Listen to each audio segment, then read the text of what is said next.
Hey everyone, it's Paul with your Bold Profits for this week. And today I am going to do a space special. In fact, I've put on my special space hoodie on from SpaceX. And for those of you who are space fans, you know we just witnessed a incredible historic moment when SpaceX took its Starship, which is named SN8, which stands for serial number 8.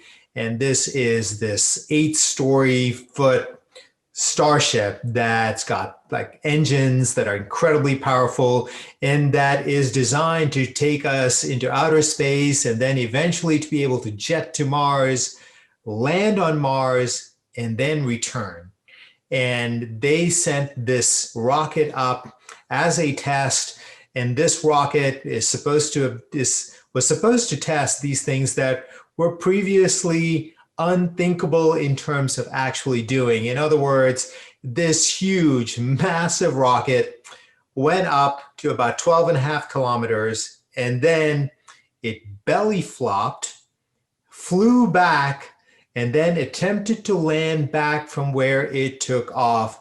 And while it was not a completely successful mission, it did take off. It did get to 12.5 kilometers. It did successfully belly flop, and it got back to the landing pad. However, over there, as Elon Musk says, it did go through an RUD, which is a rapid, unscheduled disassembly. In other words, there was a malfunction with an engine. As a result, the rocket did disassemble itself.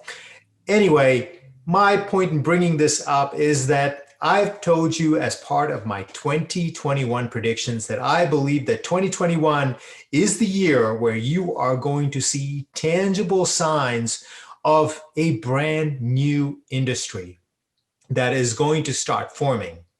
And it is going to make things that were previously sci-fi real.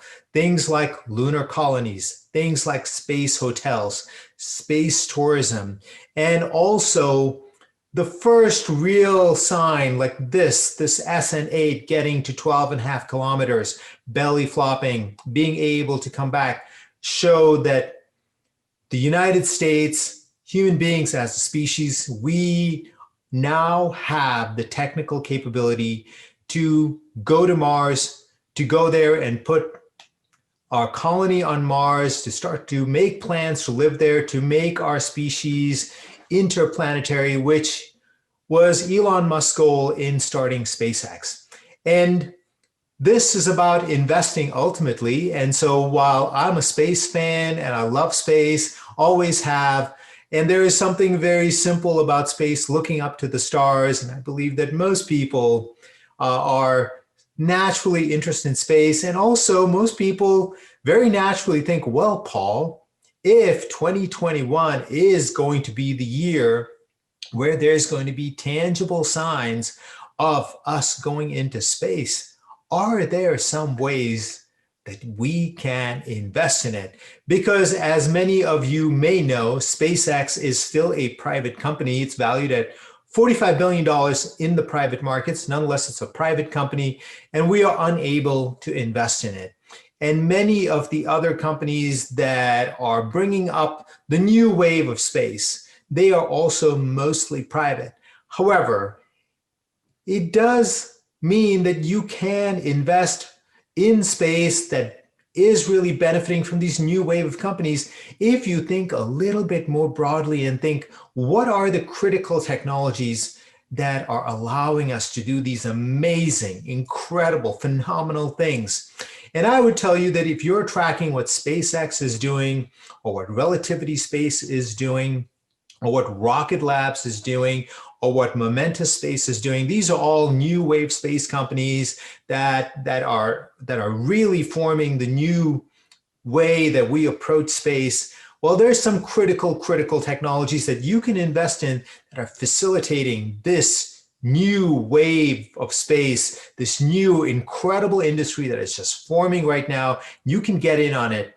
And today I want to tell you about 4 ways that you can do it.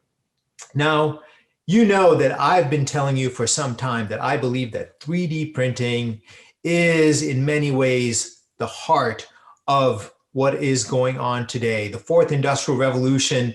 Digital steel is one thing that I talk about. 3D printing is another thing I talk about. And these two things are very much at the heart of what we are doing with space. If you go and look at what SpaceX is doing, they use 3D printing. They use 3D printing to make parts. They use 3D printing to figure out how big the parts should be, how strong they should be. 3D printing is widely used by all of the new wave space companies. That's how they are accelerating development. This is how they are figuring out what materials to use. So many different elements of 3D printing really allow new wave space companies to really get to what they need to do and to do things that today seem mind-blowing. That was so difficult to do 50 years ago when we first went to the moon and went through that first wave of space. So 3D printing is one way that you can actually get in on this new space wave that is happening right now. And one way you can do it is by investing in an ETF. And there is an ETF with the ticker symbol PRNT. This is put out by our friends at ARK Invest, PRNT, and they try to collect all of the 3D printing companies from around the world, put it in there. And while you're getting a very wide exposure, for sure, there are companies that are in the PRNT ETF that definitively are participating in this new space wave. So that's the number one way that I would tell you that you want to get in on the space wave. PRNT, 3D printing, this is one of the ways that you can get in.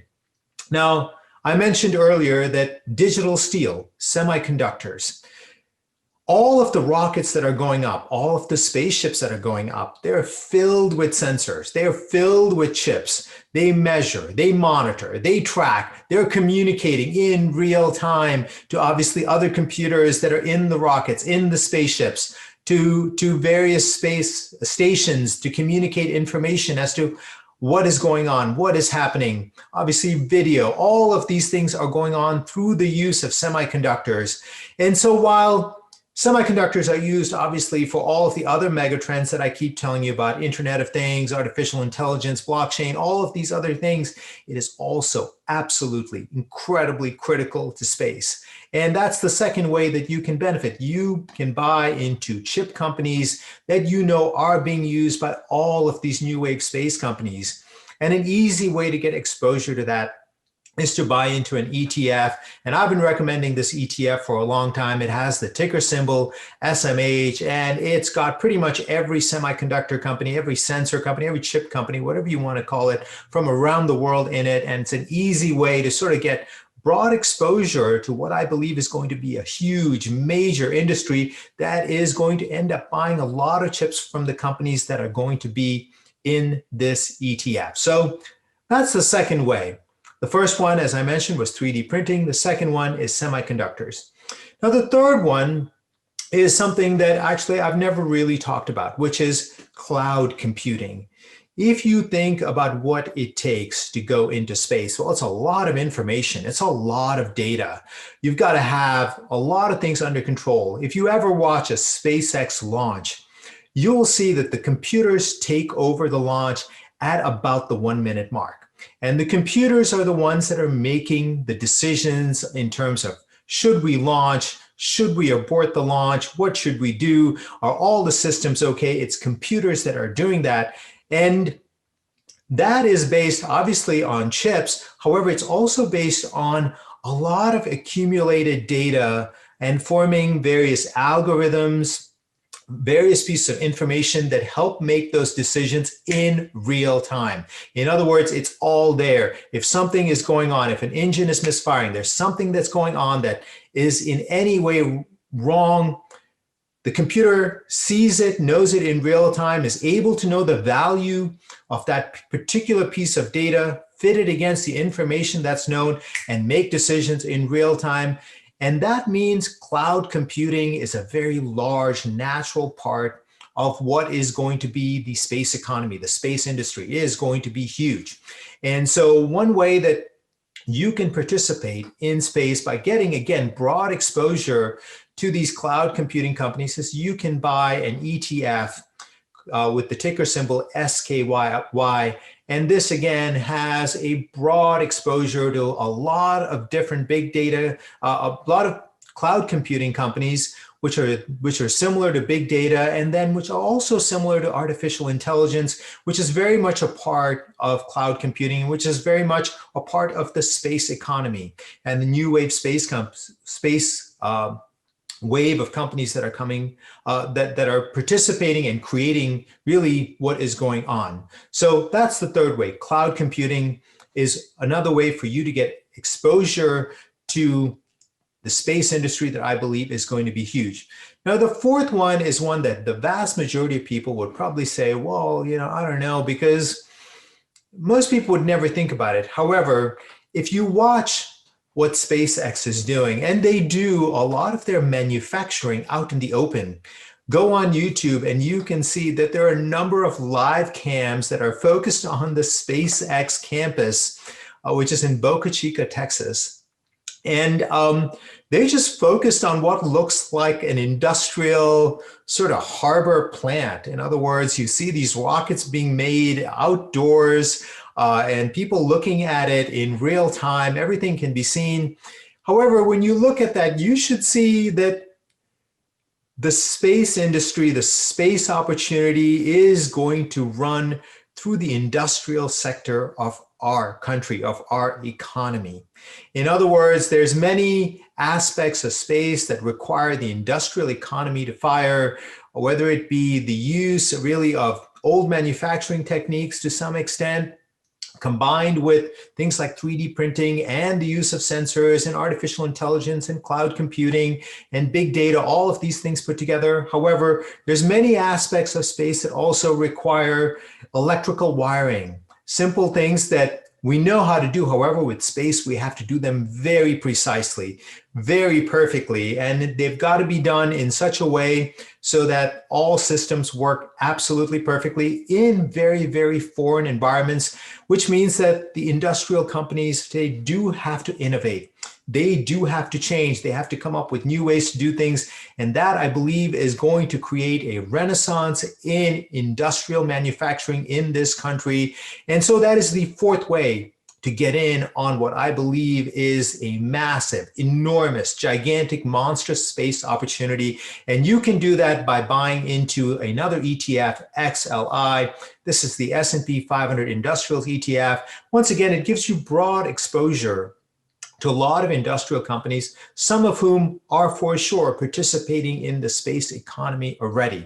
So that is my bold profits opportunity for you this Tuesday, buying into space through these four technologies, ETFs, 3D printing, sensors, chips, semiconductors, whatever you want to call it, cloud computing and industrials. And that way you're starting to get the benefit of what I believe is going to be an enormous, massive opportunity that is going to unfold over the next 1, 3, 5, 7, 10, 15, 20, and even 50 years from now. It's going to be massive. It's going to be huge, and you want in on it.